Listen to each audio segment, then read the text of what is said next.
한국은행의 오판이라 이 시장이 위험하다. 오판이 뭐를 오판했을까요? 잘못 판단했을까요? 시장에서는요, 한국은행이 2월 23일 날인가요? 금융통화위원회가 열렸을 때 금리를 올렸어야 된다. 이렇게 시장에서는 이야기를 합니다. 시장에서 한국은행이 금리를 올리지 않는 것은 시장에 굉장히 큰 오판이 아니겠느냐, 그런 전망까지도 내놓고 있습니다. 사실 여러분, 우리 기준금리는 3.5%거든요. 지금 미국의 기준금리는 4.75%입니다. 한미 금리 차가 1.25%나 난다는 이야기죠. 이 자체가 오판이라는 거예요. 너무 금리 차를 지금 같은 시기에 많이 벌려놨다, 이런 얘기입니다. 그러다 보니까 지금 채권 시장이 움직이고 있는 거예요. 여러분 이거 한번 보세요. 1월입니다. 외국인 상장 채권 매도액이에요. 금액이 적지 않습니다. 6조 5,680억 원입니다. 6조 5,680억 원. 어마어마한 규모입니다. 1월 규모로는요, 역대 최대입니다. 1월 규모로는. 1월에 이 정도로 많이 판 적은 없습니다. 이번이 가장 많이 파는 거예요. 그러니까 시장에서는 이것을 보면서 말입니다. 도대체 무슨 일이 일어나는 거야? 이게 외국인들이 채권 시장에서 지금 빠져나가고 있는 거야. 뭐 이렇게까지 이야기하거든요. 이게 2010년도에 12월에 좀 비슷하게 빠져나갔긴 했지만 그때 지금 6조 5,680억 원이 최대치라는 거예요. 여러분 한번 보세요. 지금 얼마나 빠져나가는지. 문제는 12월에도 빠져나갔죠. 12월에도 4조 310억 원이나 빠져나갔습니다. 작년 내내 보면 말입니다. 이 채권 시장이 굉장히 불안한 모습을 보였어요.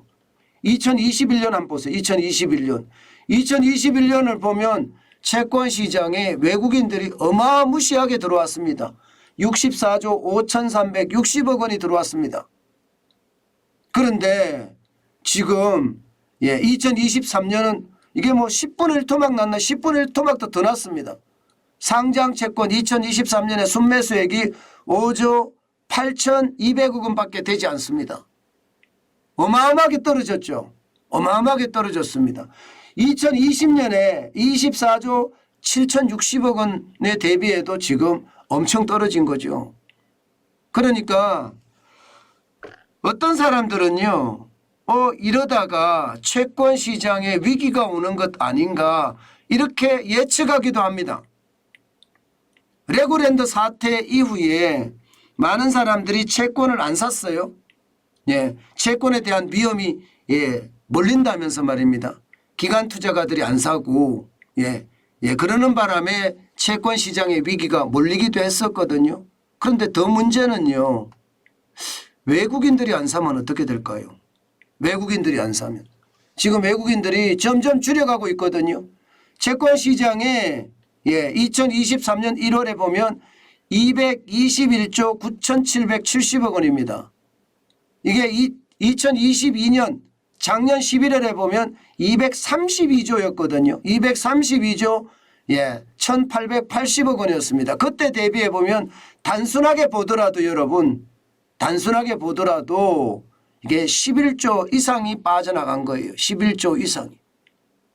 그러니까 시장의 두려움은 점점 커지는 거예요. 달러로 환산하면 거의 말입니다. 90억 달러 내지는 100억 달러가 빠져나갔다는 이야기니까 시장의 위험이 굉장히 커질 수밖에 없는 요소죠. 결국 말입니다. 한국은행이 채권의 어떤 위기를 자초했다, 이런 이야기도 나오는 겁니다. 시장은 더 두고 봐야지 압니다. 사실 한미금리 역전이라는 게 기준금리가 3.5%니까 우리나라의 채권금리하고 기준금리가 4.75%인 미국의 채권 금리는 분명히 다릅니다. 3년 만기 채권도 다르고 10년 만기 채권도 다르고 금리가 미국이 훨씬 더 높죠. 그런데 채권의 안정성은 미국이 높겠습니까? 대한민국이 높겠습니까? 당연히 미국의 채권 시장이 더 높겠죠. 그러다 보니까 안정을 추구하는 기금들 있잖아요. 연기금이라든가 국부펀드라든가 전부 다 미국 시장으로 가버리는 거죠. 그렇기 때문에 지금 시장에서는요. 한국의 채권 사지 말고 미국 채권 사자 이런 분위기가 휩싸이고요. 외국인들은 저마다 탈출하고 있으니 시장은 더 위험에 처해진다 이렇게 이야기합니다. 그런데 문제는 1.25%의 금리로 끝날 것이냐? 아닙니다. 지금 이대로 간다면요. 3월 22일에는요. 금리를 또 올릴 거예요. 미국은. 0.25%만 올린다고 하더라도 한미 금리 차는 1.5%입니다. 만약에 5% 빅스텝을 단행을 하면요. 1.75%가 돼요. 그러면 한 번도 가보지 않은 길을 가야 됩니다. IMF 외환위기 직후에 한미 금리 차가 1.5%가 있었습니다. 그때 이후로는 없거든요. 1.75%는 아예 우리 역사상 한 번도 없었습니다. 그렇기 때문에 한미 금리 역전에 대한 우려감 당연히 클 수밖에 없거든요. 그렇지만 여기서 굉장히 중요한 건요. 한국은행의 생각은 다릅니다. 한국은행의 생각은요. 한미 금리 역전 때문에 시장에서 돈이 빠져나간 게 아니다. 그렇기 때문에 이제 시간이 조금 지나면 다 돌아올 거다 이렇게 예상을 합니다. 그러면 왜 빠져나갔느냐? 한국은행에서 말하는 빠져나간 이유는요. 쉽게 말하면 연기금이나 국부펀드가 이게 신년을 맞아서 포트폴리오를 조정한다는 거예요. 그러니까 일반적으로 투자 비중을 조정할 거 아니에요. 연간 단위로 그죠? 작년에 이랬다면 올해는 이렇다. 이렇게 연간 단위로 조정하면서 시장에서 빠져나갔다. 그렇기 때문에 이 조정이 끝나면 다시 연기금이나 국부펀드들이 대한민국 시장으로 들어올 거다. 이렇게 한국은행은 예상하거든요. 그런데 문제는 이게 만기가 됐을 때 나간 금액이 많다는 사실이에요. 이것은요 포트폴리오 조정하고는 저는 상관없을 수도 있다고 생각합니다. 결국 말입니다. 한국은행이 말이 맞을지 아니면 시장의 말을 맞을지는 좀 더 시간을 두고 가봐야 되지만 시장에서 지금까지는요. 한국은행이 오판한 것 아니냐. 잘못된 판단을 한 것은 아니냐. 2월에 금리를 올려야 되는데 금리를 올리지 않았기 때문에 시장의 위협이 더 커진 것은 아니냐. 이렇게 지금 시장은 읽고 있습니다. 실제 시장은요.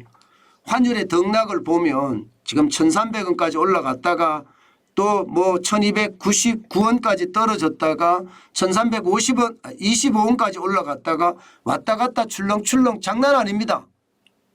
이것은요. 그만큼 시장이 불안이 크다는 겁니다. 아직 시장을 좀 더 봐야 되겠지만 지금 했던 외국인들의 한국 탈출, 채권의 탈출 여기에다가 원달러 환율의 변동성 이런 것을 감안을 해보면 결국 한미 금리 역전이 시장의 위협을 가중시킨 것은 아닌가 이렇게 해석을 하는데요. 좀 더 두고 보면서 우리는 판단을 했으면 좋겠습니다. 아마 시장의 위협이 저는 굉장히 커질 수 있다고 생각합니다. 여기에 대한 불안감도 커질 수 있다고 생각을 하고요. 한국은행의 어떤 판단 자체가 혹시 잘못된 것은 아닌가 다시 한번 생각해 볼 필요가 있다. 저는 이렇게 생각합니다.